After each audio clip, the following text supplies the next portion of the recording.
That time again, everybody. Happy Saturday.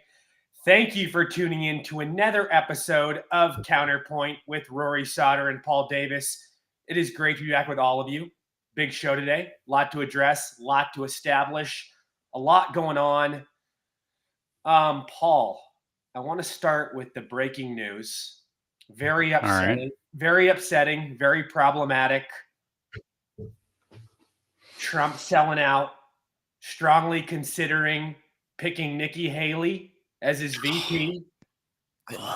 This is really rubbing many of the conservatives the wrong way. We know what Nikki Haley stands for: never-ending war, the ultimate neocon, the epitome of a globalist. They don't get any more rhino than her.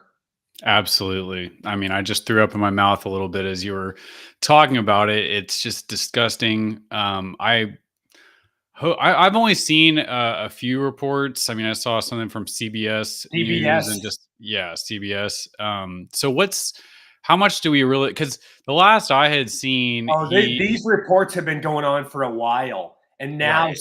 people like CBS are reporting it. At first, a lot of it was coming from independent sources in the conservative movement, and I wasn't shocked by it, but now I hear more and more about it. It seems like a reality. Yeah, I mean, it's I learned a lot of very concerning things this week. And by the way, to people watching, we never. It's kind of funny. We never talk about what we're going to talk about on this show Right, before. We just totally ad lib the whole thing, but right, it always ends up being a great discussion. right. And it seems like we're thinking about the same things. But Yeah, there was a lot of crazy news this week. That was one story. I mean, to do with Trump. I mean, bottom line, if he picks Nikki Haley, I'm done with Trump. That's the yeah, last straw. That shows me that his head is not in the right place. He does not know what's going on. He's not going to destroy the deep state. It's just going to be basically a repeat of the last administration, but worse. Where it's like last time, at least he had the. I mean, I don't get me wrong. I was a huge fan of the last administration, with some exceptions. Those being he did Trump said he was going to destroy the deep state, and then he appointed a bunch of deep state people to his cabinet. right. Maybe unwittingly, maybe not. Obviously Operation Warp Speed was terrible, but if the rationale for supporting Trump in 2020 is that he's learned his lesson and now he's not going to go with these deep state people in his administration, if he picks Nikki Haley, that totally destroys that narrative, and that just shows that you just can't trust Trump. So if he does that, I'm done with him. Bottom line. Yeah. Oh, absolutely. And the guy's already made many mistakes that we've called him out for. Yep. Operation Warp Speed, the printing endless amounts of money, raising the debt more than Obama. Oh yeah. It goes on and on. Asking for interest rates to be negative. Mm-hmm. Yeah. Um, Not good. A lot No. more hirings and firings in any administration, perhaps in history. Yeah. All the Yeah. clowns that came in and out of that place. Good Lord, man. Yeah, I mean, there was a lot to like about the first Trump administration, as far as just standing up for religious freedom and having a good economy, low taxes, making deals. Just I mean, at least not starting new wars. I mean, that was one of Right. the biggest things, but obviously there was a lot not to like too. So yeah, I mean, it's a litmus test. If Trump picks Nikki Haley, that's it. Who do you think? Who would you like to see him pick as a VP? Tucker Carlson, man. Oh, I know, me too. That would be, yeah, absolutely. That'd be the dream team right there. Yeah, and that report has been circulating in recent weeks. Um, I don't know how much of a reality it is because I don't think Tucker will do it. Yeah, So no, that's kind of how I even feel. though he's been offered, I don't think he's going to do it. He's got too much to do in the media. He's the most important voice. Yeah, no, I agree. And then if he goes into the White House, it limits him to what he's able to do from a media standpoint. And I think he's so invested in that industry, he doesn't want to be taken away from that. Yeah, no, I agree with that. If he doesn't pick Tucker, who would you like to see? I don't know. What are your thoughts, man? There, I, a lot of them are the same to me. I just I've heard some. we've been let down so many times, filled with disappointment, failure after failure with all these politicians that talk a big game. And what are your thoughts, though?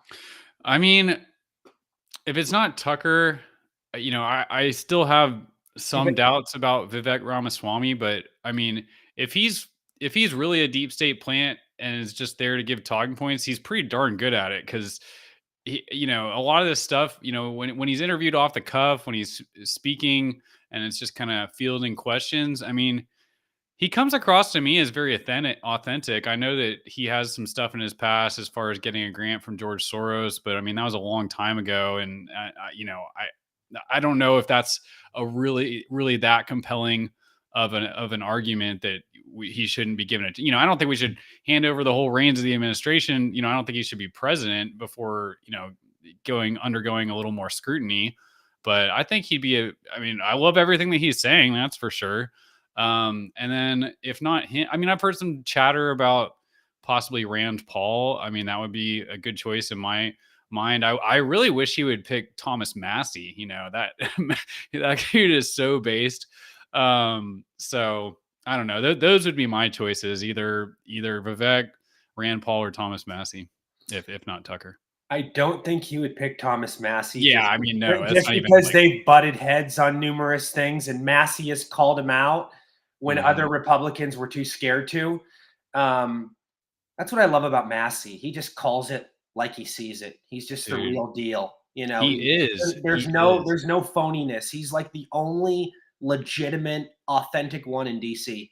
I know. It's like kind of crazy that he's even in Congress. Like I don't know how Right. he hasn't been like assassinated yet or Right. somehow, he must have an extremely strong moral fiber not to have been compromised, by one of these honeypot operations that we know the CIA runs or, the Right. Epstein stuff or just the typical we're going to bribe you or just get you in a compromising situation. So I mean that just says a lot about his character and just the fact that he stands up to APAC so much, which nobody does that. I mean, nobody. So, Right. which is probably the reason why Trump wouldn't pick him because we know, Trump's also in bed with APAC and the whole Israel lobby too. So, or at least that's what it Absolutely. seems like. Oh yeah. And what are we gonna do about the Israeli lobby and all Dude, the money behind it and the it's control? crazy. Yeah. Like my biggest news of this week, and I want to come back to the Trump thing because I've Yeah, we there's some will. stuff that came out this week about General Flynn too, which is Yeah. pretty shocking. I don't know if you've been following that, but the one of the biggest stories of this week for me, which I didn't really wrap my head around till yesterday because I didn't see the video till yesterday. But Stu Peters went on Alex Jones this week and talked about and debated Alex Jones about Israel and Zionism. Did you happen to hear about that or see that clip? I did not. Oh, it's well worth the watch. I mean, I'm as big of an Alex Jones fan as they come, Mhm. and I was watching that, and I still like Alex Jones. I still think he has a lot of good information to give, a lot of good things to say. But it's clear he's in bed with a Zionist. It's clear that he's made some kind of deal. He's some kind of like controlled opposition for the Zionists, and it was if you watch that, it's an hour-long interview. Watch how uncomfortable Stu Peters makes Alex Jones. Like he will not, like Stu Peters talks about how the Zionists have infiltrated every level of government. It's basically like Netanyahu's the de facto president of the United States because the U.S. is just going to do whatever Netanyahu wants them to do.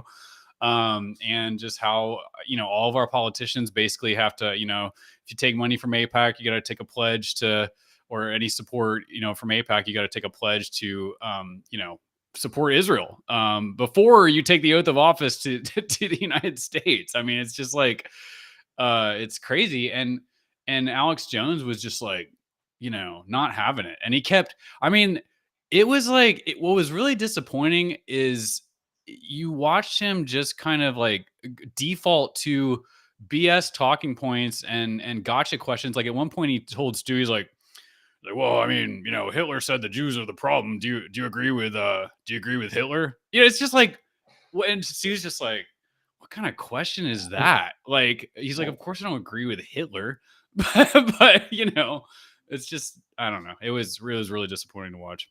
That kind of question is something that would come from CNN. Like Alex is getting soft. That's what I thought. I was like, the type, you could just tell, like, when Alex Jones is being authentic and on his game, like he's really good, but it was just disturbing to watch him try to tiptoe around this issue of the problem of Zionism in American government, and just how it infects just all aspects of society. Yeah, it was really disappointing to watch. I mean, at one point, another interesting exchange on that video was Stu Peters starts talking about the symbolism of the Star of David and how it's really an occult kind of like Luciferian symbol. And Alex Jones denies it, but then basically admits it at the same time, because he's like, oh no, it's a star of it's a seal of Solomon, and then he talks about how uh the seal of, like, Solomon used that symbol, the Star of David, like they pulled it up on during the interview, and he says, "Oh yeah, so Solomon used it to control demons and stuff." Which I'm like, okay, so you're basically admitting it is an occult symbol. Like you're saying Solomon used it to control demons. Okay, well then it's an occult symbol. So it was just weird, man. It was like, I was really disappointed. Yeah, I've always had my questions and my suspicions on why the Star of David looks so similar to the Devil Star. Yeah, I mean, it's the Star of David is a hexagram as opposed to a pentagram. But if you look at, I forget, I haven't studied it in depth.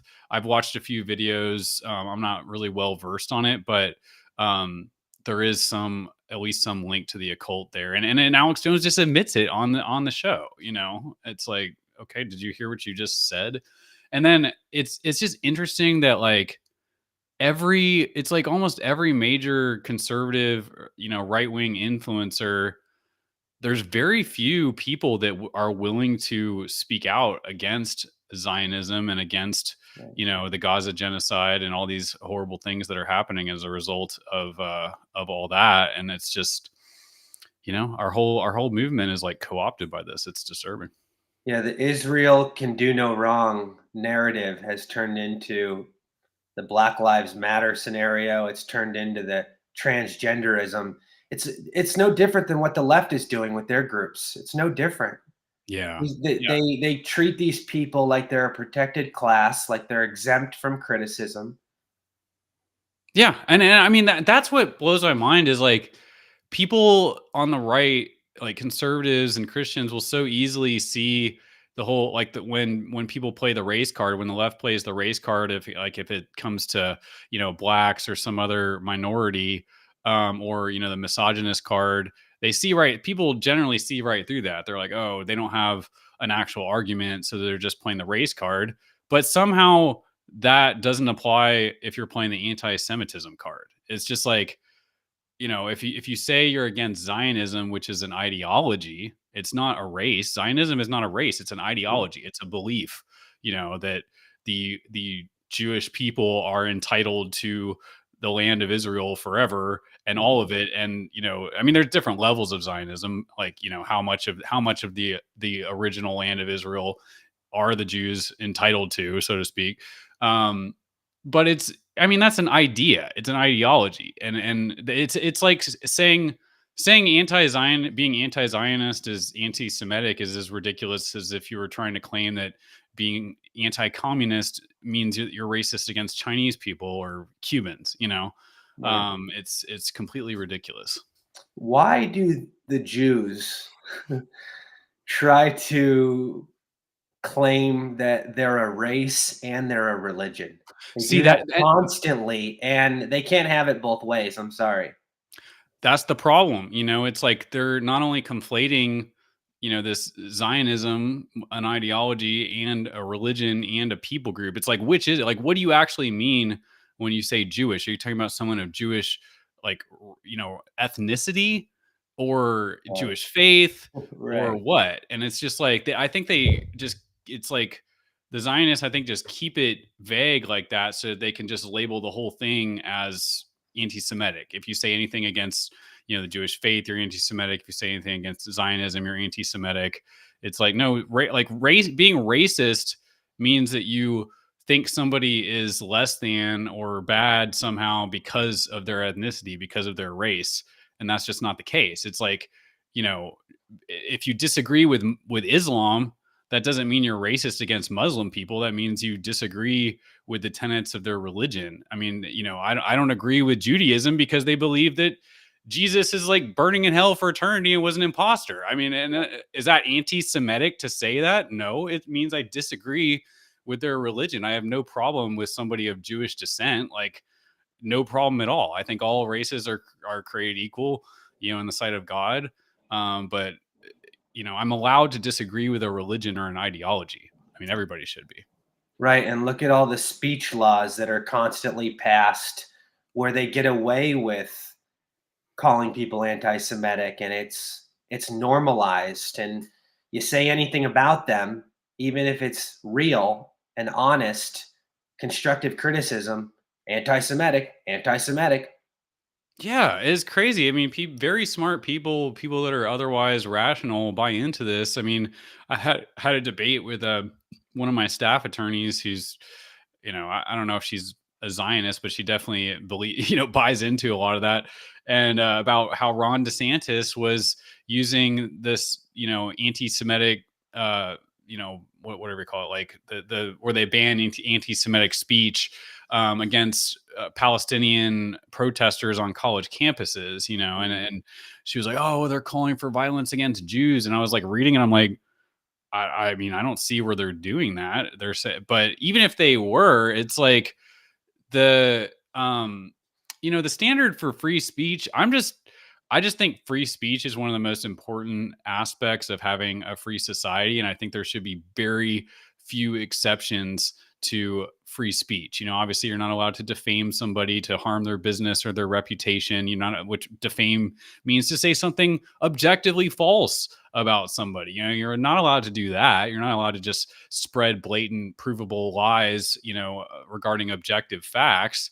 And you're not allowed to cry fire in a crowded theater that would put people in immediate harm of being trampled to death, and that's pretty much it. You're not allowed to say something that puts somebody in like immediate danger, but they're extrapolating this to like they're playing fast and loose with it. It's like if you say something bad about the Jews, then you're putting them in immediate danger. It's like that's not people have to have their own agency. Just because you say something bad about somebody doesn't mean that you're trying to kill them. You know what I mean? But that's what they're like acting like. That's what these like anti-Semitism, free speech, anti-free speech laws are about. So it's a very slippery slope. They think the Austrian painter Mustache Man is coming back from the grave or something. I mean, Wait, that's the type of paranoia they have. I mean, I it's know. ridiculous. I mean, it's get over it. It's been forever. He's not coming back. It's over. It's I crazy. mean, you can only play victim for so long. Move on. I know. It's I don't And get it. they keep using that as a crutch and a justification for a lot of their bullshit. And they think they can be exempt from criticism and they can use that to just get them through the day on every argument. Oh, my grandfather was a Holocaust survivor. How dare you talk to me like that? How dare I what? Like we're allowed to have questions. Jesus Christ. Yeah, exactly. Yeah, it's just, I mean, as long in my mind, it's like as long like I said, it's like anti-Semitism is like if you say I hate all Jews, because they're Jews, like that would be anti-Semitism. Like I hate Right. you because you're Jewish. Right. That anything else is not anti-Semitism. Right. Disagreeing with a tenet of the religion or some idea that has something to do with Judaism is not anti-Semitism. That's just having a disagreement about things that you think like ideology or religion. I mean, that's just normal. Yeah. So, but you can't say it. It's verboten. You can't be anti-Zionist or you're anti-Semitic. Right.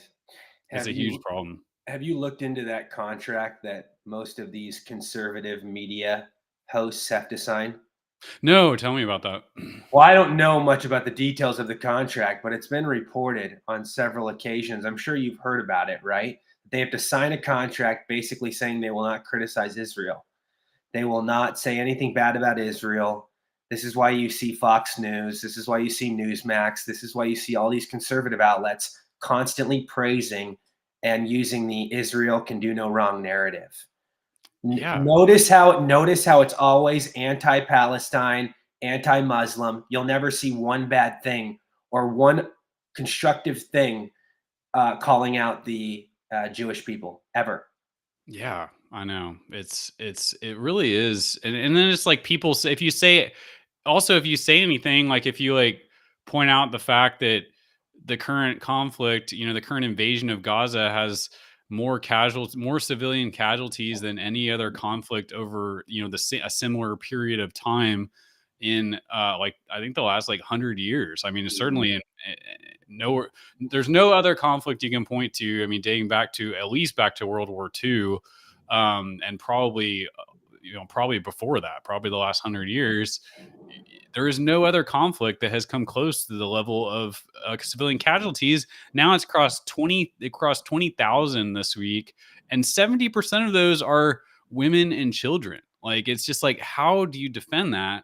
And it's like, if you put that out there, people accuse you of propaganda. It's like, oh, that's just UN propaganda. It's like, how? Like it's not disputed. Like Israel admits they're using these 2,000-pound bombs. These dumb bombs are not precision missiles, are not precision bombs. They just blow up entire city blocks, entire city apartments. Like how can you possibly justify that? There's video of them using white phosphorus, which is banned by the Geneva Convention because it, gets on your skin and burns down to the bone. You can't extinguish it with water. I mean, it's a horrific weapon. But oh, that's a conspiracy, or that's propaganda. It's like, how is that propaganda? Like I posted a video this morning, from it was from 2001. Netanyahu was caught on hidden camera saying because the settlers in the illegal settlements under the Oslo Accords in the West Bank were asking him, what are you going to do? Are we going to keep being able to settle the West Bank? And he's like, oh, well, I'm just going to interpret the Oslo Accords the way I want to, and that means that we can just keep doing what we're doing. And they're like, well, won't don't you think the Americans will object, and call us, say we're occupying illegally? He's like, oh, don't worry about America. They're very easily persuaded. They're very easily influenced. He actually says like 80% of Americans support us. It's absurd. Like we can basically get away with anything when it comes to America. That's essentially what he says. And somebody on my Instagram is like, oh, that's propaganda. I'm like, how is it propaganda? You saw him say it with your own eyes and ears. Like Right. he said it. Oh, that was 20 years ago. He's changed since then. I'm like, oh, okay. I'm sure he's gotten much softer since then on the Palestinians. It's like, give me a break. Right. And look at all the money we give them every year. And we've been doing it for years and Mhm. years and years. And they don't do a fucking thing for us. They I don't. know. I They know. don't. It's crazy. It's like name and At even least nothing to write home about, nothing big, nothing huge, maybe yeah. small, tiny things, but we do way more for them than they could ever do for us. It's crazy. Like even the most hardcore Zionists that I've talked to that are just completely brainwashed. I'm like, I just posed the question: what's Israel ever done for America? Like, why should we support them? Right. Well, we need an ally in the Middle East. Why?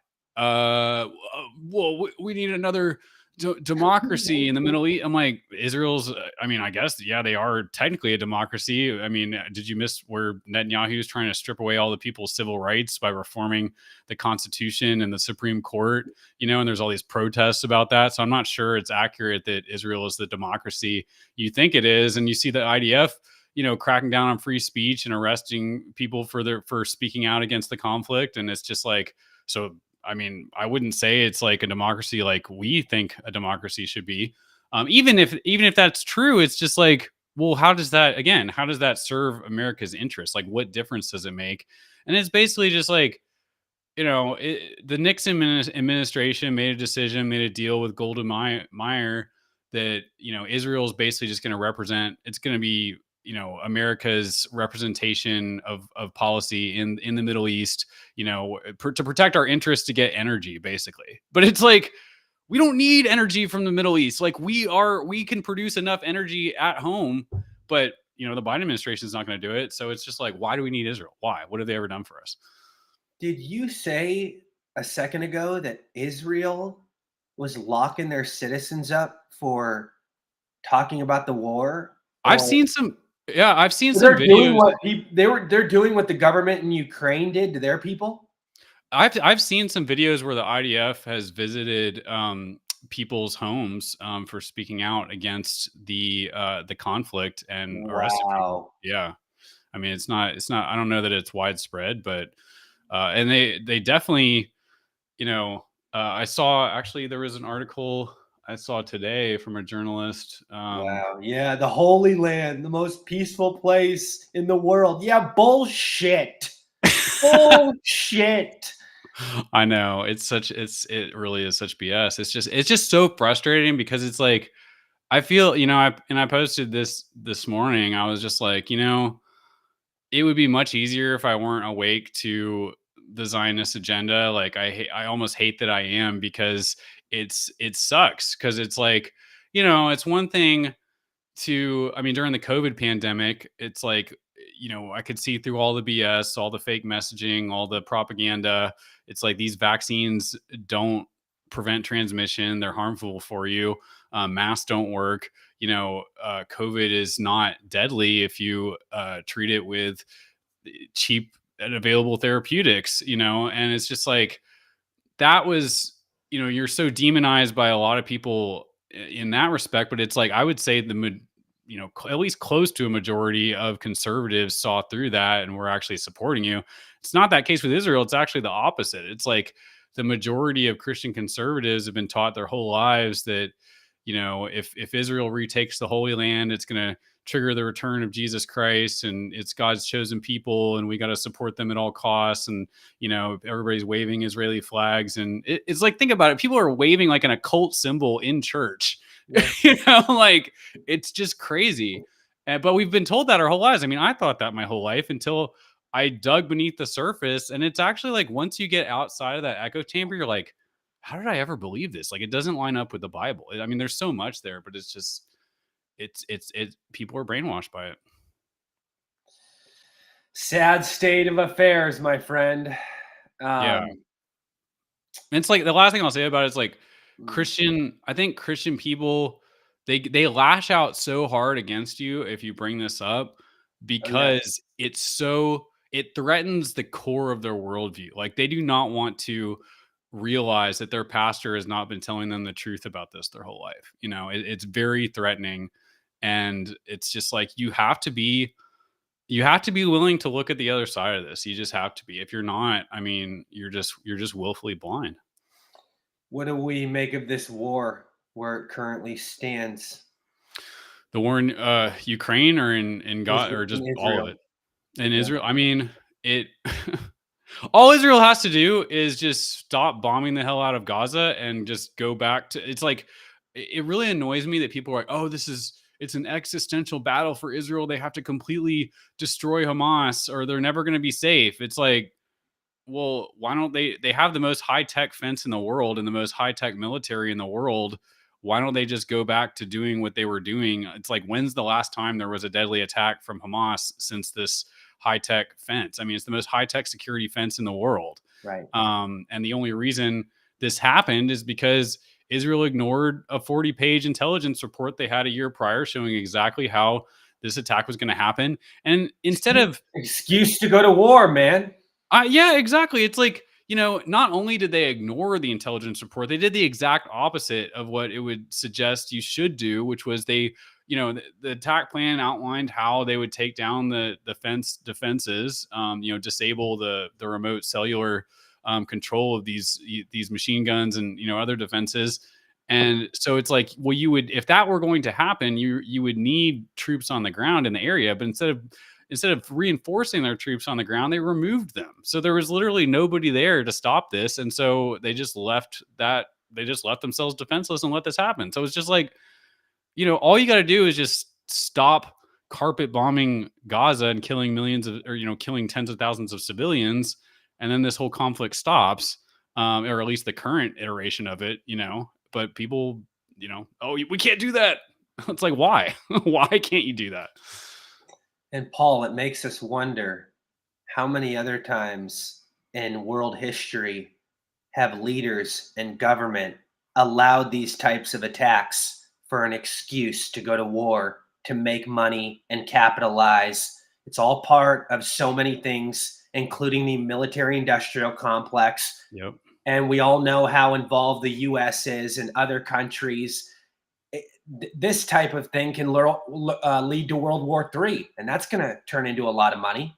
Absolutely. I mean, literally everything we've talked about in the last 30 minutes can be attributed to the fact that very wealthy people make a lot of money off of war. I mean, Yes. that's just what it all boils down to. I mean, it's like ever since the Rothschilds figured out you could make a ton of money by funding both sides of a war with fiat currency, dating back to the Napoleonic Wars, we've just had, I mean, that's just kind of been the MO of the rich elites. It's like, hey, we want to make some money, let's start a war. Like, I mean, every single, Julian Assange was famous for saying populations don't like going to war. Like, they have to be lied to get them to go to war because it's so disruptive. It's so bad just for everybody except for the rich elites that make tons of money off of it. So, yeah, I mean, you can go through, the 20th century. It's just like, okay, World War I, the Lusitania. It's like, send a unarmed an undefended passenger ship through waters are infested by U-boats. Like, what did they think was going to happen?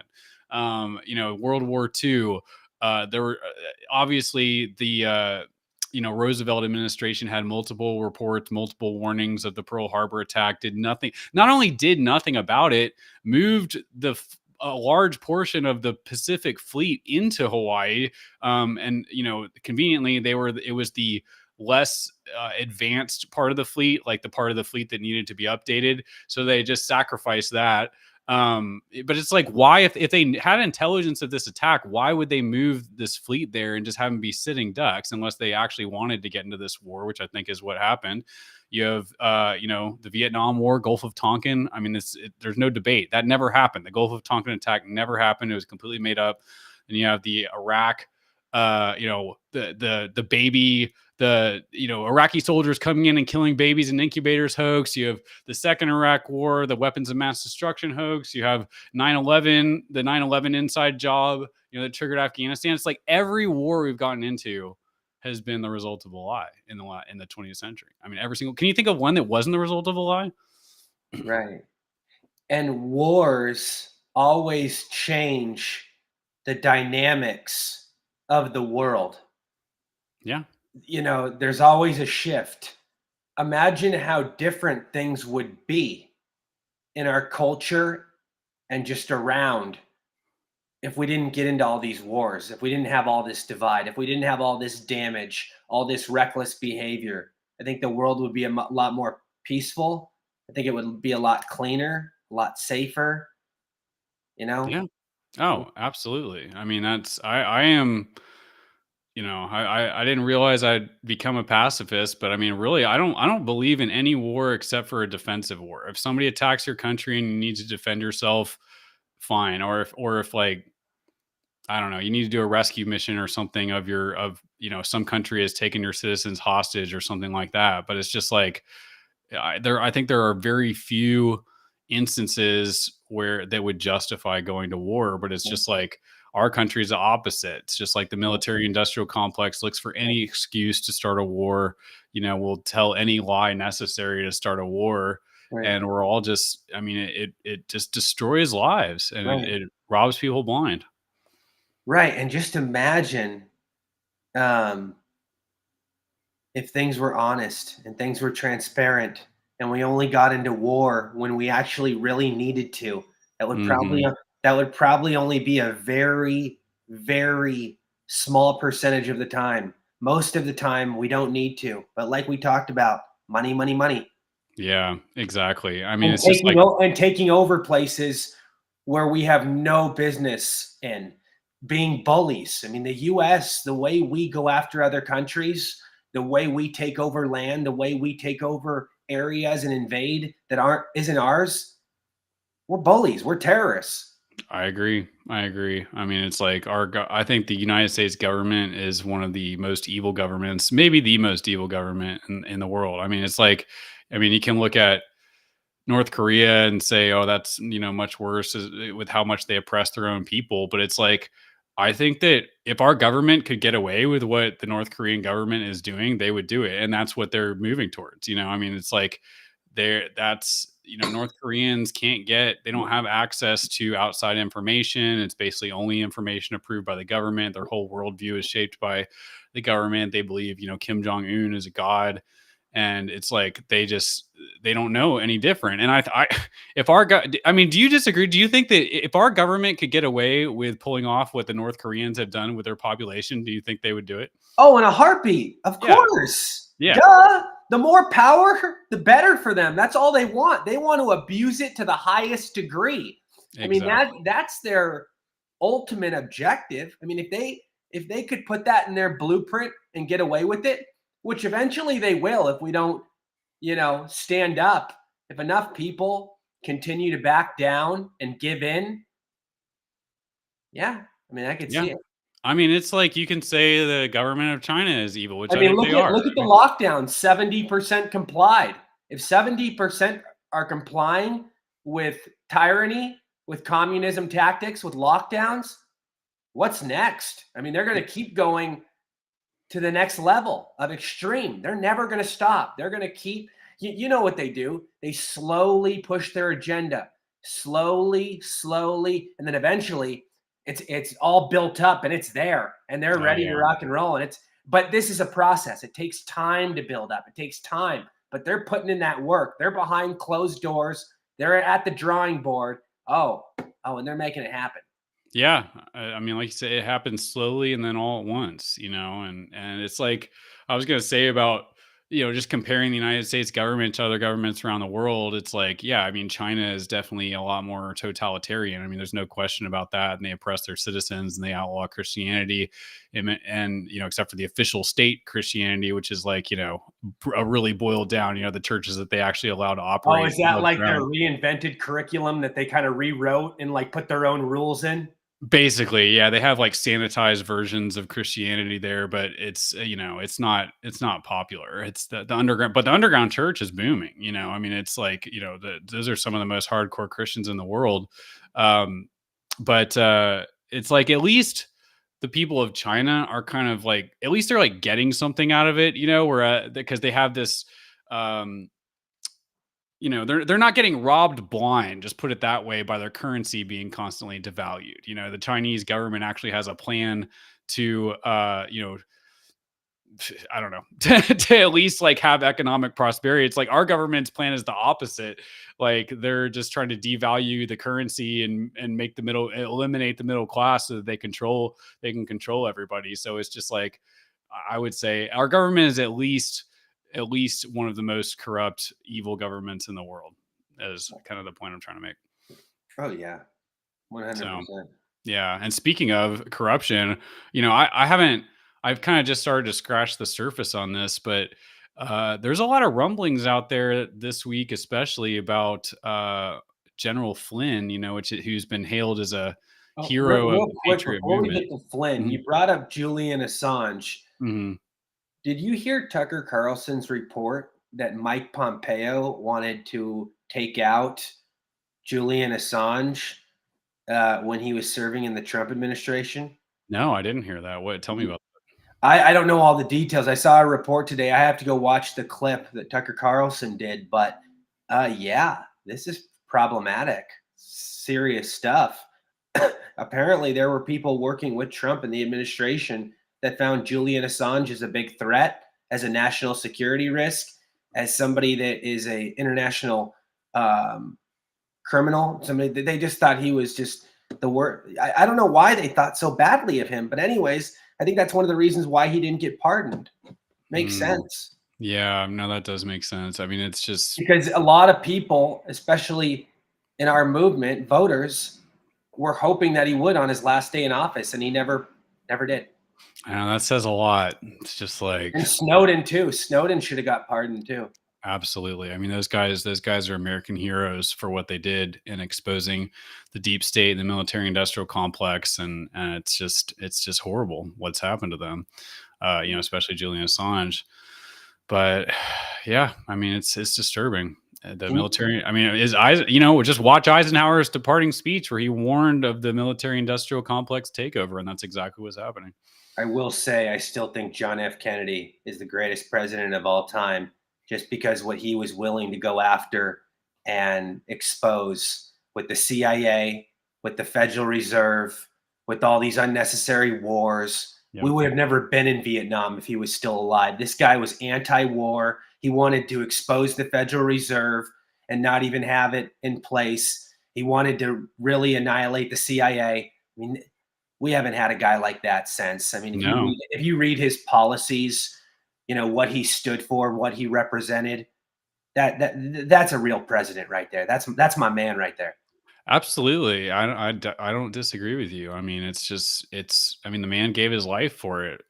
He said he was going to shred the CIA into the thousand pieces and throw it Right. to the wind. I mean, he recognized what was going on, and he didn't want us to get involved in all these overseas wars. He wanted the United States to be a force for good in the world. How what China is doing now with their Belt and Road Initiative. Going in and doing economic restoration for all these countries. They have strings attached to it, and they have a strategic plan to take over the world doing that. But it's just like, JFK wanted to actually help countries, actually help educate citizens and build infrastructure and, give aid. And instead, you know, we have to go in and just blow up these countries. That's what that's what the military industrial complex wants to do. Go in, bomb the hell out of the country, rob them of their oil and gas resources. Have Halliburton come in and rebuild all the infrastructure and make billions of dollars doing that. I mean, it's just sick. These people are sick. I don't know. I can think of very few people that are just good people who are in government, the media. I mean, it's really sad. I don't know what we do. It's a sad state of affairs. What What do we think about RFK? Yeah, I mean, Obviously, he's no JFK. I mean, there are differences. If JFK were alive today, he would definitely be in the Republican Party. He would be a conservative, because back in the day, he was considered a conservative Democrat. right. Very, very physically conservative, but on social issues, various things, he was pretty liberal on. But he was very pro-life. He was the last pro-life Democrat president because he was Catholic. Mhm. And but yeah, RFK, your thoughts? I mean, there are things I disagree with, of course, but I will say I like what he's saying about the Federal Reserve. I like how he's exposing big pharma more than any politician I've seen in recent history. This guy has some things that are very special about him. Yeah, I mean, I agree with those points. I hadn't heard. What did he say about I the don't Federal like his Reserve? stance on abortion, though. I Right. don't like his stance on how he wants to promote and enable reparations. That's not okay. Oh yeah, that's what I was gonna say. I was like, he Yeah, used some euphemistic word. I can't remember what it was, but it's like he definitely believes in reparations, or at least that's what he's representing on these shows that he's going on. right. And then he's trying to say that he wants everybody of the younger generation to be able to afford a house, and he's going to, you know, fix certain economic policies to make that happen. I don't think that's a good idea. I Yeah, I mean, you have That's to let that's a form of socialism. I mean, that's y- gonna y- turn exactly. all these entitled young little brats into monster. I mean, no, no, they already are monsters. Can you imagine what this would create? Good lord. There's just nobody good. I mean, it's like there's some good things about RFK, like you mentioned, like the big pharma thing. And I mean, I didn't. What did he say about the Fed? I missed that.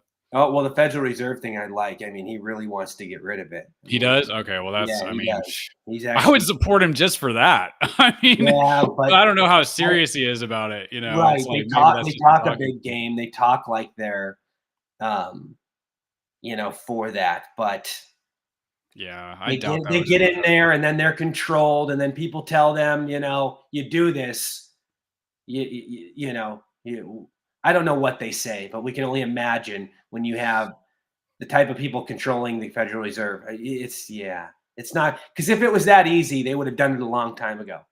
Yeah, no, I totally agree. I mean, the Federal Reserve is probably the worst thing.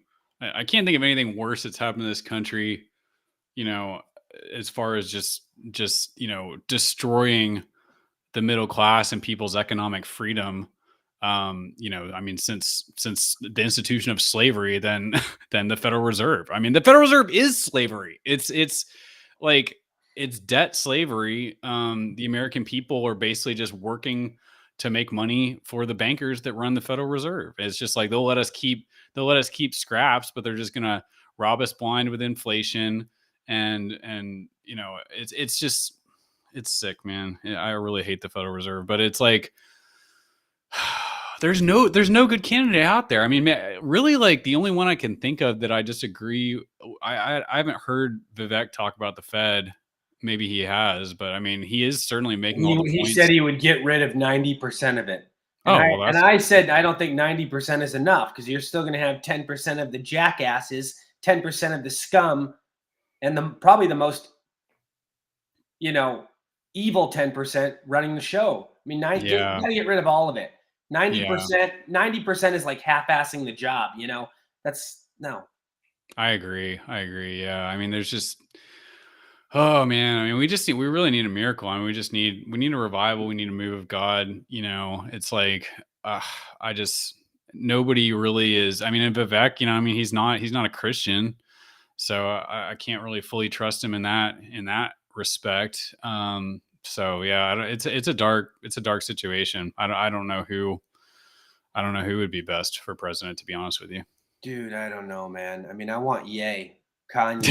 Yeah, I mean, at this point, that he might be the best option. But it's just like compared to what though? I mean, it's just like there's no good option. I just don't think we can't put our hope in who the next president's going to be. I don't know that it even matters because of how much power the bankers have and the Zionists have over our government. I mean, it's just like and the globalists. I mean, it's rough. It's rough out there. Yeah, I don't really think it does matter at this point. I don't think it matters. I think there's so much damage that has been done. I think we're Hmm. in too deep, man. I think, oof, Yeah, it's it's scary. It's yeah. scary stuff. It's gonna have to. I mean, I think the only way to preserve what any semblance of our constitutional republic as the founders intended it would be for very strong conservative red states to just pull out and form their own country. I mean, there's lots of talk about that.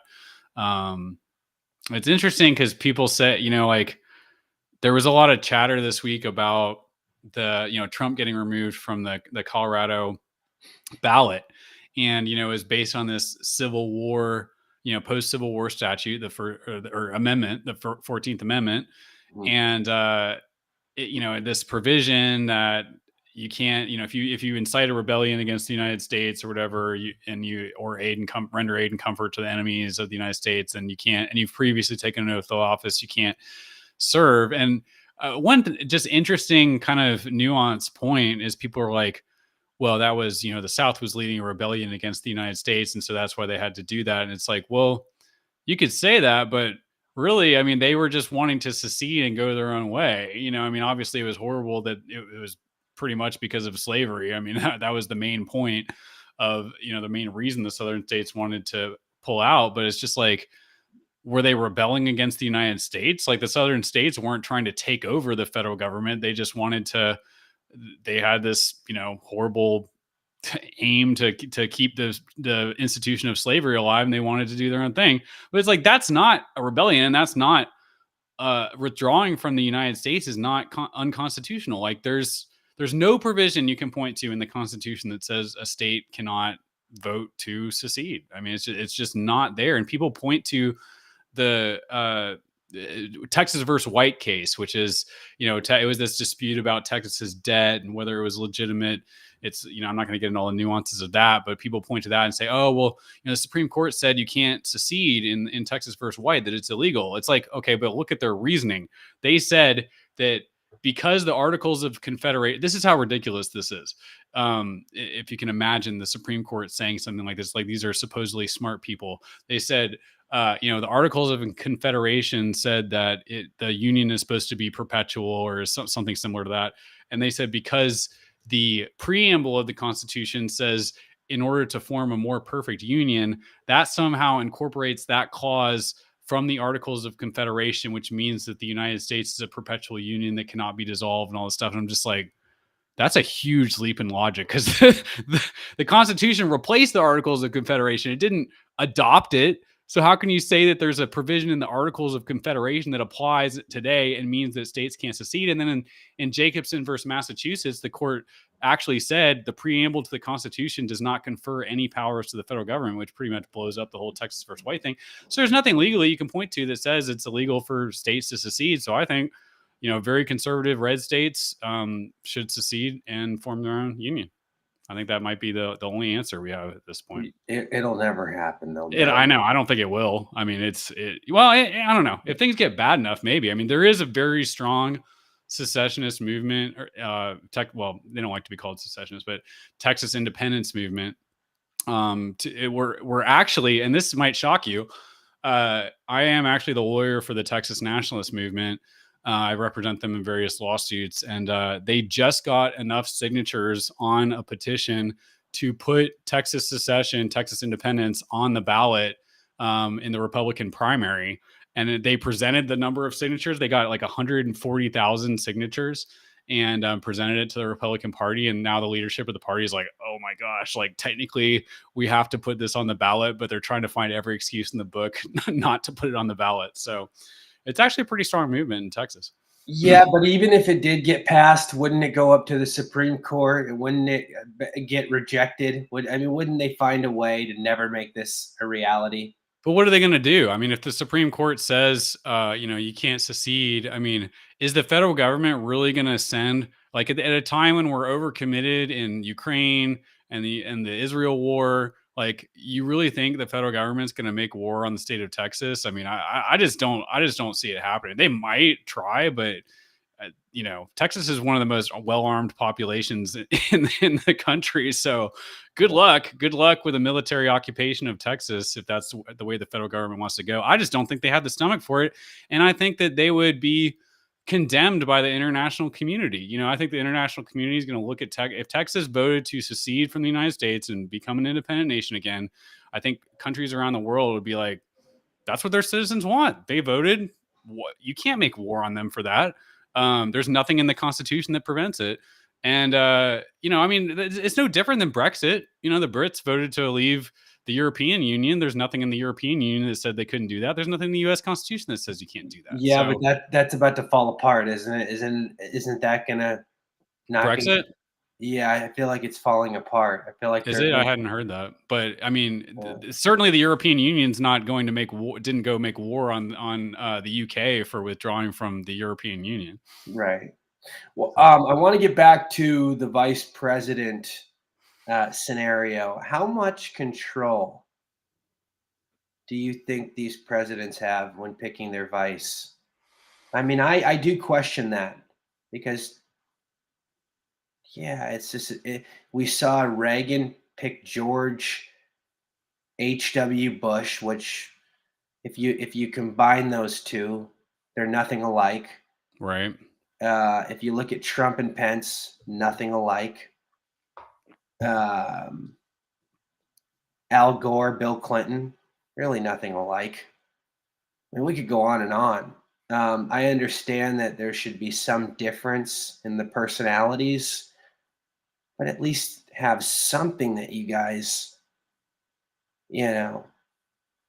it's weird. What are your thoughts though? Do you think this is done by higher ups? Do you think this is done by money driven type of? Yeah. I mean, I think scenarios? So. I think traditionally, yes. I think that because I feel like whoever has the most money invested in them. Whoever is because all these corporate companies are investing a ton of money in Nikki Haley. So Yeah. this makes me curious and wonder, are they giving Trump a bunch of money too to promote this? I don't know. I don't have the answers. I'm just throwing things out there. It's out of all people, out of the things that she has said about Trump, all the hateful things. Weird, man. It's weird, man. I mean, there's so much like you can't. There's no way to make Like sense out they of don't like all. each other. People have right after she left his administration, she went and badmouthed him. She went on a tour about it. She wrote books about it. She did speeches about it. Yeah, yeah. She's horrible. I mean, Go ahead, buddy. she's absolutely horrible. As you were saying though about Trump and this pick, go ahead.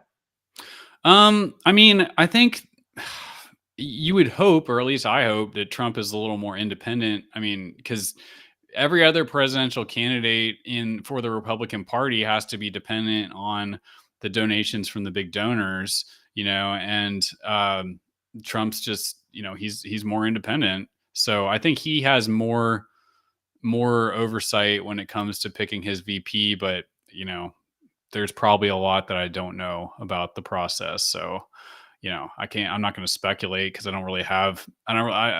it'd be just pure speculation. Right. So but I don't know. But what I'm hearing though, a lot of people are saying there's a lot of rumors out there that General Flynn is going to run as Bobby Kennedy's VP. Have you heard this?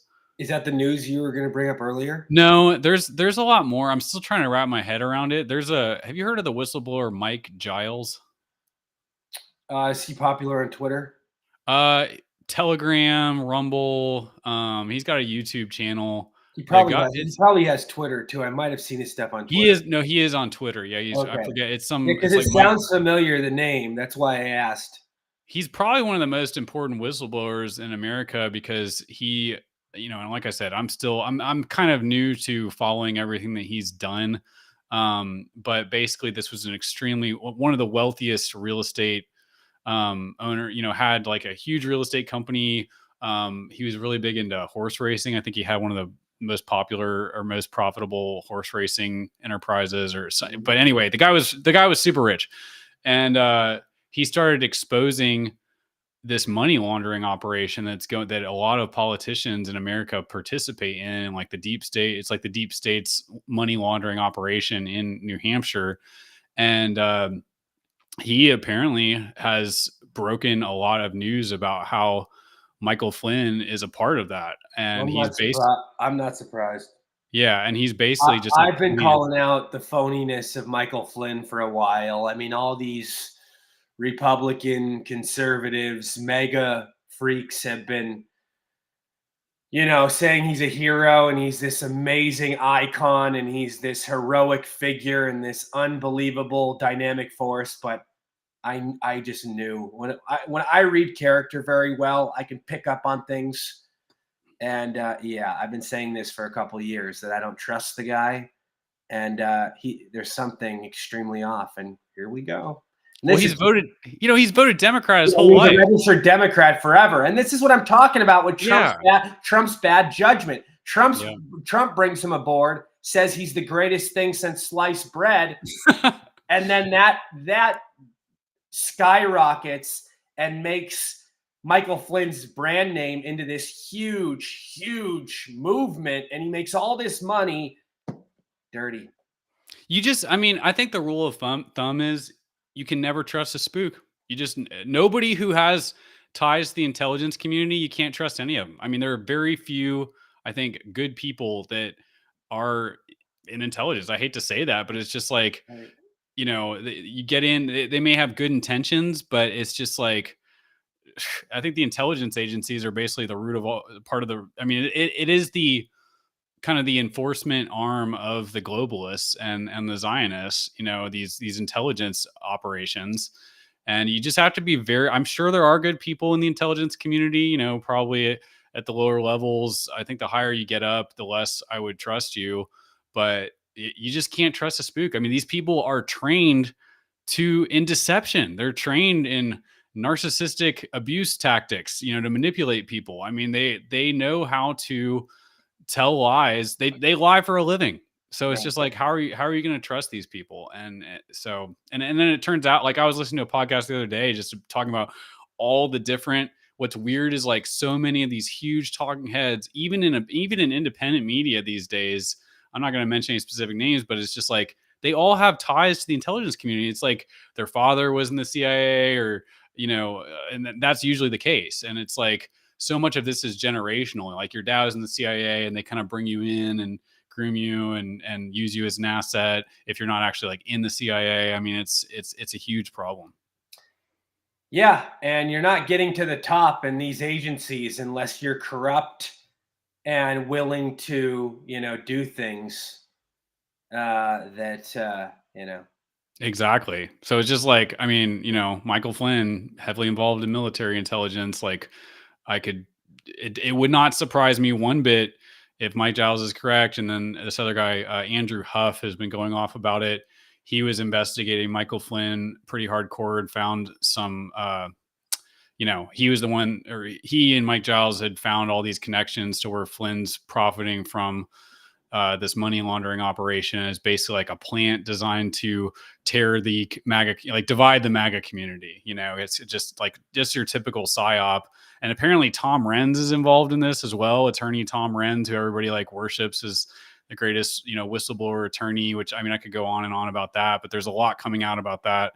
I'd had my suspicions about Tom Renz for a while, because he doesn't litigate. Like, it's like he comes across as this, great attorney that's doing so much, but I'm like, what has he actually done? Like, I can't think of a single lawsuit he's actually filed that went anywhere, that wasn't dismissed right out of hand, or just like he delayed it until it could no longer be brought because of statute of limitations issues. I mean, it's just, this is what Andrew Huff is pointing out, because Tom Renz was his attorney, and he was looking into Michael Flynn, and then he's claiming now on Twitter, if you go through Michael Huff, or no, did I say Michael Huff? That's a defensive back, I think, in the NFL. Andrew Huff, was saying pointing out all these things. He's like, he investigated Michael Flynn, and he found out that Tom Renz was involved with Michael Flynn in this corruption, and is calling all this out. So I'm still kind of wrapping my head around it, but yeah, like you, I'm not necessarily surprised, but I'm very disappointed. Right. And there's so many examples of these mega movement activist phonies that have proven to be frauds, proven to be cons, proven to be fucking liars. Yeah. And they lead all the sheep, all the Trump can do no wrong people on, and they get played like suckers. Yeah. Yeah. No, I totally agree. I'm just like, man, it's just really, like, it gets to me. It's like all these people that I thought I could look up to, you just find out they're not what you thought they were. I mean, it's like, I don't know who's good anymore. I don't trust anybody. Like, very few people. I think, like, a few of the people I trust currently, I think Owen Schroyer, the guy who just got out of jail for his free speech. Love Owen. I've got to meet him personally. What did he do? 4 months? No, he was sentenced to 60 days, and I think he served like 47 of them. Oh, so he got out a little early. I think he's legit. I like Harrison Smith. He's not afraid. He does the InfoWars morning show. He calls out the Zionists pretty hardcore, and I don't see any signs of corruption there. It surprises me that Alex Jones let them get away with how much criticism they levy towards Israel on their shows. Right. But maybe that's just part of the deal. It's like, okay, well, you can't say that on your show because too many people watch your show, but you can let your, like, smaller hosts, say whatever they want. And I don't think Alex Jones wants to be called out for being a hypocrite in the free speech area. I think he would be worried about that. I mean, I think that's one of the main reasons he allows his hosts to say whatever they want. Yeah, no, I think you're absolutely right, because he's had hosts before that have tried to call him out on stuff, and he's fired them, and it was a huge problem. So, but you hear like Harrison Smith and Owen Schroyer will both tell you, like, Alex, when he hired us, he's like, look, you can say whatever you want on your show. I'm not going to monitor what you're saying. Just tell the truth as you see it. Don't try to lie to people, intentionally. Right. So, I mean, like I said, I still like Alex Jones. Yeah. I mean, I think he probably has made some kind of deal with Zionists, the Right. Zionist movement, Mhm. people in the Zionist faction, but he probably did it to save his own skin and keep his show on the air. Maybe he made a calculated move, like, look, okay, I can't talk about the Zionists, but I can still talk about these other things, and I just got to do what I got to do to stay on the air. And it's like, I wish he would just say that, I'm not gonna, but obviously that's probably part of the deal too. Like you can't tell people that. I don't know. I mean, it's speculation, but it was very disappointing to see that exchange with him and Stu Peters this week. No, I hear you. Interesting times.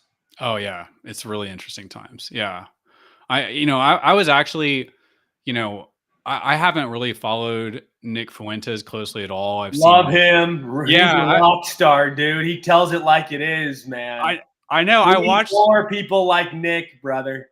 Yeah, it's like, okay, so I'm kind of having flashbacks of when I avoided InfoWars and Alex Jones because I always heard, like, I was just much more of a normie back then. I mean, I was awake to certain things, but just not to the extent that I am now. And I just always heard InfoWars was this, like, just crazy, batshit crazy conspiracy theory network that nothing they say is true. It's just all basically like clickbait. And so I never really paid it much attention. And then I saw Alex Jones get kicked off all these platforms, and I was like, well, that figures because he's just, putting stuff out there that has no credibility and everything. I mean, I'm ashamed that I thought that now, but at some point I was just like, with how much he was being demonized and how much Infowars was being demonized, I was like, I really should check this out for myself just to kind of see what they're actually saying. And then, I tune in, and the first person I heard was Owen Schroyer, and I was like, dude, I agree with like everything this guy is saying. Like, this is totally spot on.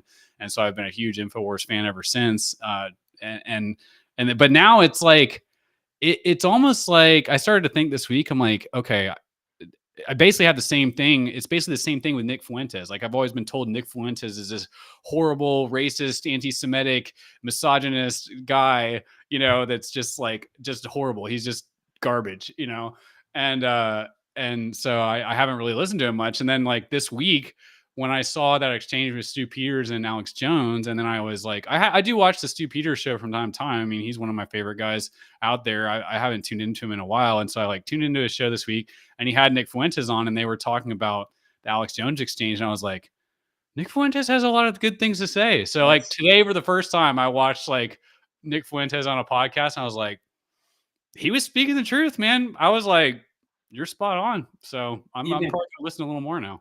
even Kanye was talking about at one point having Nick as his vice someday.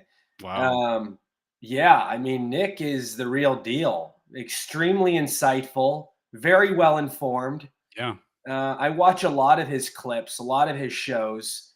He just says what's on his mind, Yeah. and oftentimes he has no filter, which Mm-hmm. too many people are sensitive though. Unfiltered. They want to get offended by the truth Yep. in a world full of lies. You know what I mean? And I Absolutely. will say that I love how Alex has had Nick on frequently Yeah. when no other big time talk show host would, and he would Yeah. just allow Nick to come on, and they'd shoot the shit, and you can tell Alex really likes Nick, and he can tell, and he understands that Nick makes many great points. Yeah, no, absolutely. I've seen Nick Fuentes on Alex Jones several times. I yeah, I mean, I agree with that. I don't know why I hadn't started listening to him sooner. I guess just because it's like I have my favorites. Like I'll listen to a lot of Infowars. I do like Steve Bannon's War Room. I know he has ties to some Zionists as well, like the Zionist Organization of America. But overall, I think he puts out good information and has some good people on a show. I'm personal friends with the CEO Maureen Bannon. She's a total sweetheart, just salt of the earth type of person. So those are kind of like two of the main shows I listen to. But now I think I'm gonna be listening to some more Nick Fuentes. He's got some good things to say, and I'm kind of interested. And I did that, like just like you said, when I was watching today, I was like, man, he just comes across as very just genuine, and he's just speaking his mind. He doesn't, he's not filtered, he's not controlled. And I was thinking today, I'm like, it's like how banned somebody is probably a good indicator of how much truth they're telling. Right. So it's like the opposite. It's like if they're getting we're all told, oh, don't listen to this person, because it's like the people that they're telling you not to listen to are probably the people that you should be listening to, Right. And when you tell somebody not to do something, it's like telling a kid not to put his hand on the stove. He's probably going to do it because he wants to test the waters. It's just like people, when you tell them they're not going to do something, they're going to do it. They're going to do it because they want to see why you're telling them not to do it. What's so bad about this? Let me find out for myself. Most people, yeah, I mean, that's how it is. People want to rebel. Yeah, which is why totalitarianism ultimately fails unless you have, I mean, it's like obviously the Chinese regime has lasted a long time because they have very high level, high tech enforcement mechanisms in place. But it's like, I still think at some point, if they don't ease off their totalitarianism, it's going to fall. I mean, it's just like because I mean, their economy is not doing well. No, it's in the worst shape it's ever been, China right now. Yeah, exactly. It's like they have like a plan to try to it's like the problem with communism is it has to constantly expand in order to survive. They have to Right. keep bringing in more sources of they have to keep finding new sources of economic prosperity to pilfer to keep the enterprise. It's like a giant Ponzi scheme, communism is. It always ultimately fails, but it's like, yeah, it's very difficult to keep a totalitarian regime together for long because that's what people are like. And it is, it actually, what you just said reminded me of a story from a missionary I know in Iran. This guy was a missionary to Iran. He was actually imprisoned in Iran. Was telling a story about how the underground church there would start putting out like, New Testaments everywhere. And like the government put out something that said, if you see this book, like they put it in their like official state paper. Like if you see this book, do not read it, turn it into the government. So what do you think people did? They were like, well, what's in this book? Right. And so a lot of people came to Christ for that reason, because when you're told you can't see something, your instinct is like, well, why? Right. And well, and what's interesting too is like now it's like now that Tucker has like put Alex Jones on his platform, kind of legitimized Alex Jones. Now more people are tuning into Infowars, I think, than ever before. It's almost like Infowars is starting to become mainstream, at least in like the independent media sphere, like the right wings kind of freedom movement sphere. And now it's almost like Nick Fuentes is the new Alex Jones because he's the one that's the most banned, that you're not supposed to listen to. So it's Right. just funny how things shift like that. Oh yeah, no, absolutely, 100%. Um, what a time to be alive. What else is going on? Let's see. I'm trying to think what other big news there was this week. Okay. I mean, the Colorado thing dominated the headlines, I think, all week. That was, I think, by far the biggest news story this week. And I do think it's likely the Supreme Court. I mean, if this, okay, that whole Colorado decision is so, I covered this extensively on my show on Thursday. That decision is so blatantly unlawful. It's just like no reasonable attorney would agree with that opinion. It's completely preposterous because one, it's like there's so many things wrong with it. One, the 14th Amendment, subsection 3, obviously does not apply. Is it, or is it 5? I can't remember. I get them confused. Is it whatever the provision is that says, if you incite a rebellion against the United States, or you can't hold office. It obviously doesn't apply to the president because it says, it starts with anybody in Congress, any congressman or senator, and then it goes down, or people holding other offices. I mean, statutory construction 101 dictates if you have specific things followed by a general thing, like a general word, the general word applies to similar categories. So it obviously says like congressmen or senators and anyone on down. It does not apply to the president. I mean, that's pretty clear. You also have to have actually participated in an insurrection, that's in the statute. And I mean, it's just a joke to suggest that January 6th is an insurrection. I mean, it's just completely unsupportable. It was a political riot. It was a political protest that got out of hand and turned to a riot, I think, as a result of federal provocateurs being in the crowd, whether they're confidential informants or actual agents. But I mean, if it was an insurrection, what was the plan? Like, what they're going to take over Congress and then what? Like, just squat there? Like, how are they going to get food? How are they're just going to occupy the Capitol and just like, it's going to be a siege or something. It's like, you actually don't need the Capitol building to make laws for government to function. Like, they could actually like meet somewhere else. Nobody had any weapons. There was, I mean, a few people did, but like not like an army type of weapon. There was no army to take over the United States. There was nothing that, I mean, it's absurd to claim that it was an insurrection. It's patently absurd.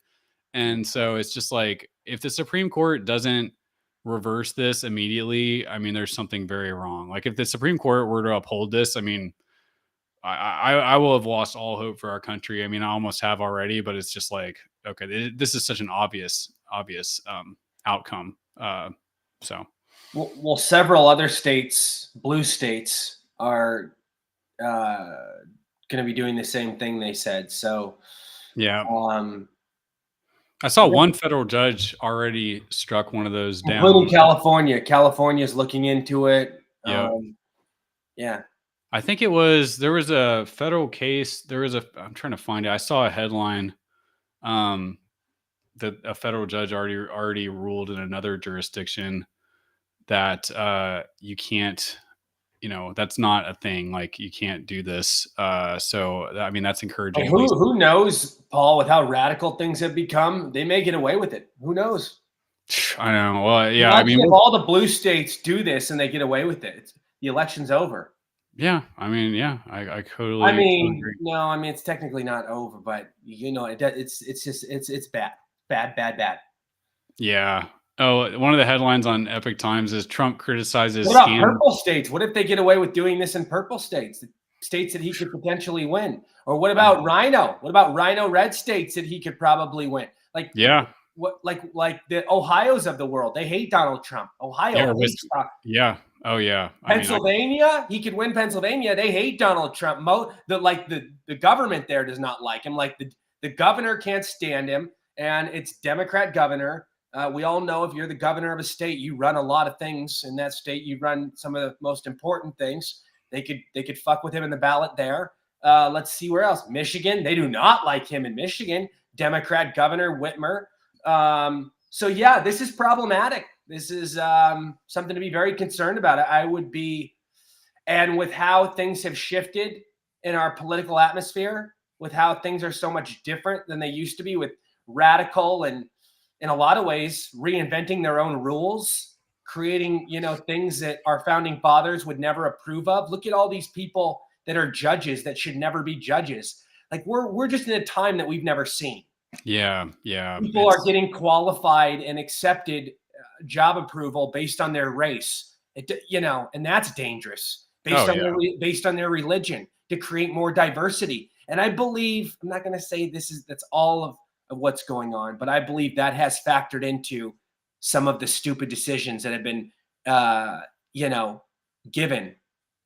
You know what I mean? These judges, what they what they decide, the verdict. Yeah, I completely agree. I found that article. It's a federal judge in West Virginia rejected a bid Thursday to remove Trump from the ballot in West Virginia. So denied for a lack of standing. So that's encouraging. That's good, because that means that sets precedent for some of these other cases. So yeah. Now let me ask you: do you think we have more judges now that care about feelings than facts? I mean, do you think that's where we're at? Do you think we have a lot of biased judges? Because that's what I see.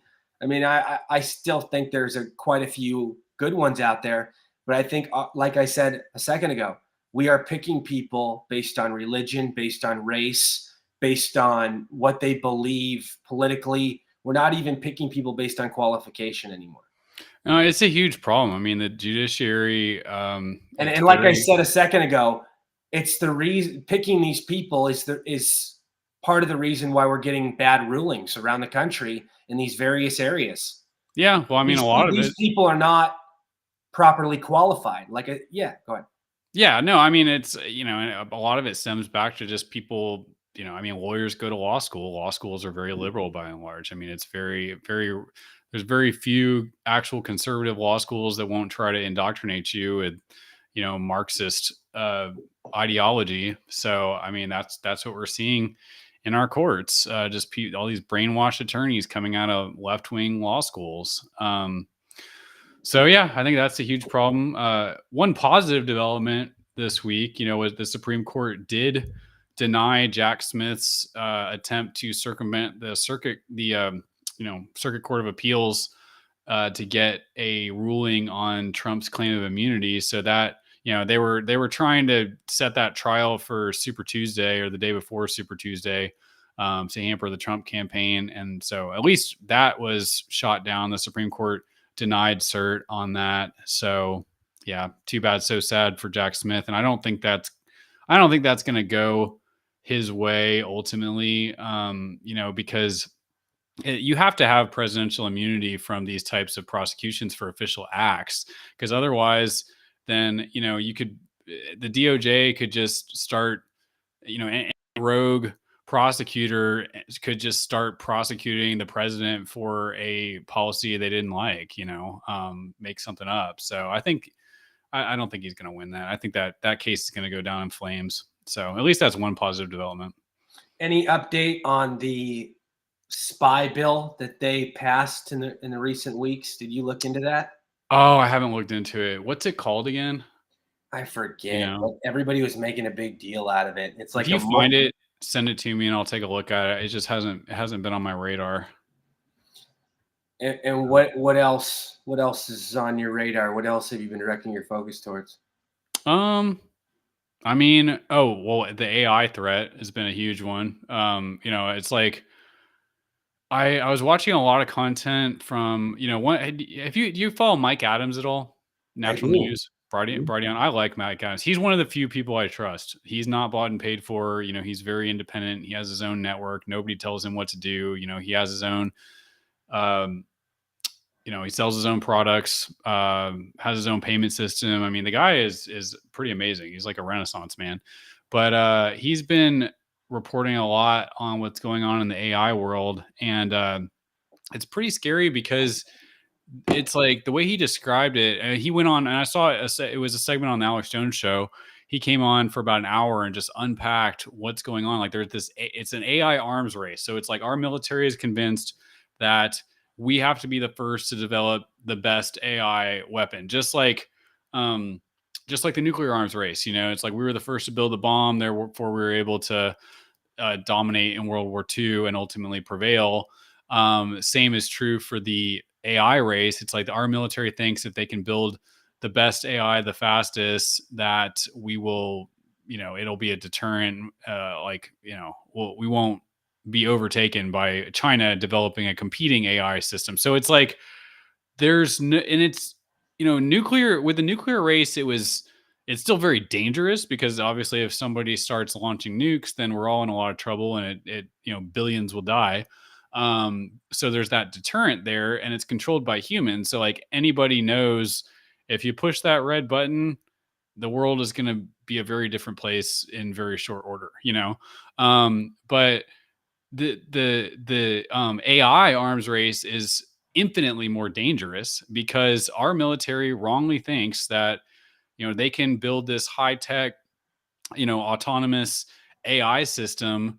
Like they're literally building an autonomous military. Like they have all these drones they're setting up an AI with general intelligence that will be able to autonomously control war machines, and somehow they think they're going to be able to control that. It's like, okay, if you create the best, most intelligent AI that's more intelligent, like infinitely more intelligent than a human, how are you going to control it? Like ultimately it's going to figure out how to get around your safeguards that you're putting on it.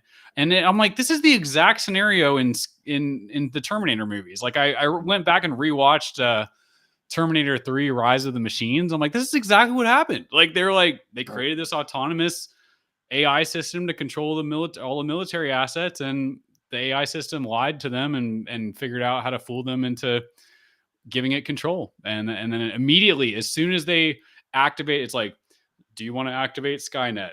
And he like pauses and he's like pushes the yes button. And then within 30 minutes, there's cities getting nuked.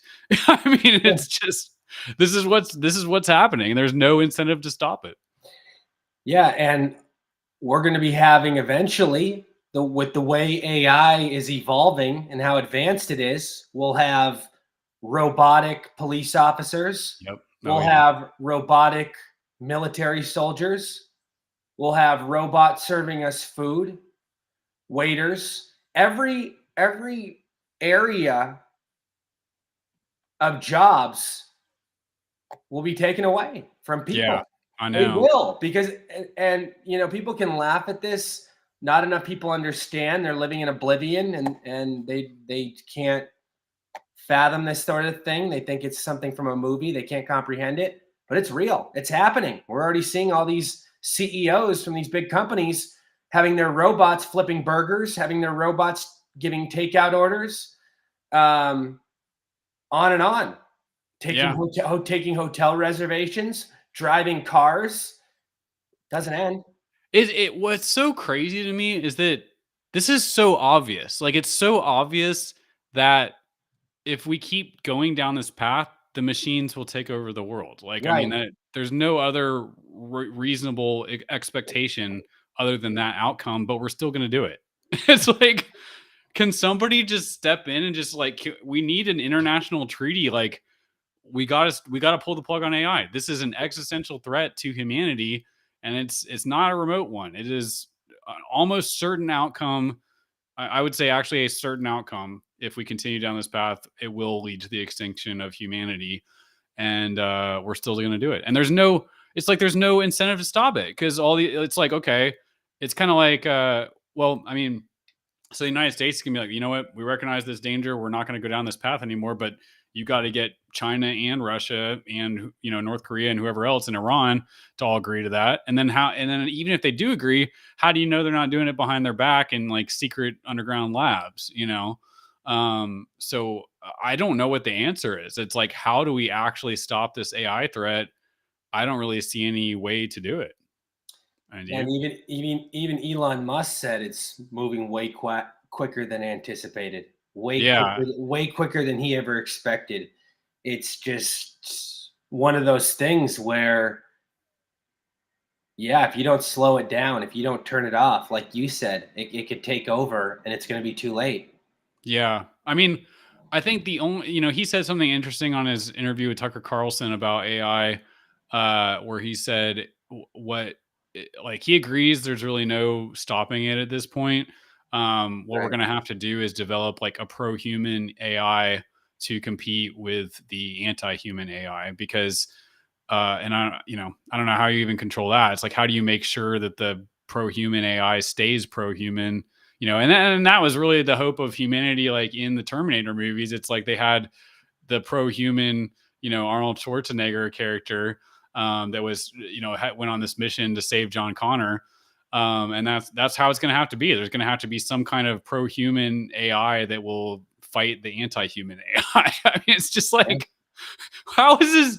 How is this happening? Like, it's just, I don't even recognize the world I'm living in right now. It's just everything is completely insane and absurd. It's just, it's unreal. Yeah. It's totally a movie. It's Yeah. totally all these movies are becoming a reality. They're coming, you know. Speaking of movies and predictive programming, I didn't know this. I found this out today from my paralegal. Actually, she does a lot of research into the like Freemasonry.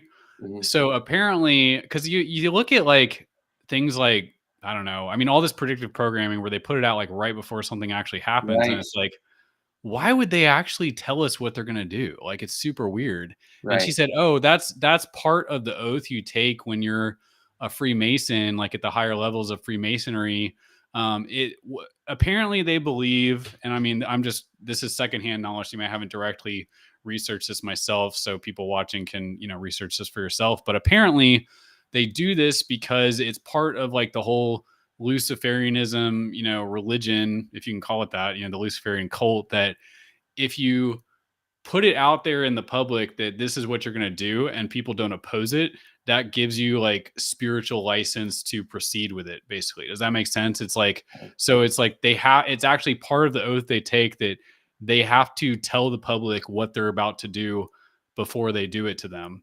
And so that's why they took over Hollywood, so that they put out all these films that show what's going to happen before it happens. So have you ever heard anything like that? Oh, absolutely. And did you see that new movie that just came out about the world ending Yes. Oh that my gosh. Obama produced Yep. Oh man. I mean, you on can just Netflix? yeah, it has that same feel as like White Noise, that came out like 2 months before the Ohio train disaster. And which, like, whatever happened to that? Like, I haven't Right. heard. That was like Crickets. dominating the news headlines, and now we don't hear anything about it. Right. Yeah, we It's don't hear crazy. anything. Yeah. Yeah, but it's like, I mean, there's countless films you can point to. It's like, Right. I don't know, a few months before 9/11, there were, the Lone Ranger, what was it? The Lone Gunman, episode 1 of the X-Files Yeah. was a plane flying in, like the CIA had this plot to fly a plane into the World Trade Center. And Contagion, the movie Contagion. that came out like 10 years before the COVID scamdemic. And Oh yeah. that depicts and shows everything that happened in this scamdemic.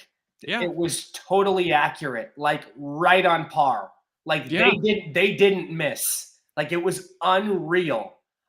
It might as well have been a true story. I mean, it was, because it came into reality, but they might as well just said on the movie based on a true story.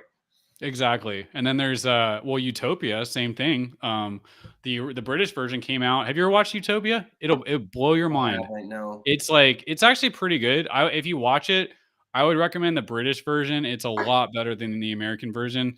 The American version came out in 2020, and the plot was these globalists who are intent on human depopulation, depopulating the planet, created a virus to cause a public panic, released it on the public so that people would panic. And then they actually used the words, like there's a scene where the main character, or the character played by John Cusack, is obviously Bill Gates, like obviously. He's doing all the same things Bill Gates is trying to do. And then he says, there's a scene where he's like, yeah, we got to push these vaccines through emergency use authorization. And, Americans will line up and give us their arms and take this vaccine. And guess what? The vaccine makes the whole point of the vaccine, you find out, spoiler alert, cover your ears if you haven't watched this show yet, but it makes everybody sterile. It sterilizes the entire human race. And the point is to bring the population down to 500 million. And look at the people that are the big funders and investors behind these vaccines. Bill Gates, the guy who always talks about decreasing the population and how we're way overly populated. Yep. Think about it. Yeah, Giving these vaccines that are causing all these health effects, and people are dying. Yeah. It's like, and you really have all this trust after hearing all this shit for all these years. Can't fix stupid, man. Can't fix naive and gullible. It is outrageous. I mean, it's like, how can you watch Bill Gates on a TED Talk literally say, to curb global warming, they call it climate change. We have to get to net zero. But how do we do that? And he goes through this equation, and like one of the largest variables is the human population. So he says we're going to have to reduce the human population. You think the same person that says it's basically essential to reduce the human population is trying to save lives with the vaccines? I mean, this is just like, why can't, this is so obvious. Like, how can people not see this? It's insane. Amen, dude.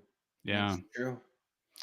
Well, we've been going for like 90 minutes. You got anything else you want to talk about before we sign off? I think we've covered a lot. What do you think? Anything else? I think that covered everything that was on my mind this week. It's just, it's a crazy world we're living in. It really is, man. We're going to do the show next week again, right? Next week, actually, I'm happy to announce I will be on vacation in Hawaii. So when are you leaving? I'm flying into Honolulu, and then I'm taking a cruise that's going to 4 different Hawaiian islands. So I'm gonna try to work as little as possible. Wait, when are you leaving? The 29th. So that is. I'll be back the 7th. I'll Was be that gone. Friday? Yeah, I think so. Yeah, so Yeah, I'll be we'll gone. do the show. We can probably do the show Thursday then. Okay. Yeah. I mean, we could do that. All right, perfect. Well, everybody, I want to thank you all for tuning in today. I hope you have a great Christmas. We love you all. We will see you on Thursday. Until then, I'm Rory Sauter, Paul Davis, Counterpoint. God bless. Much love.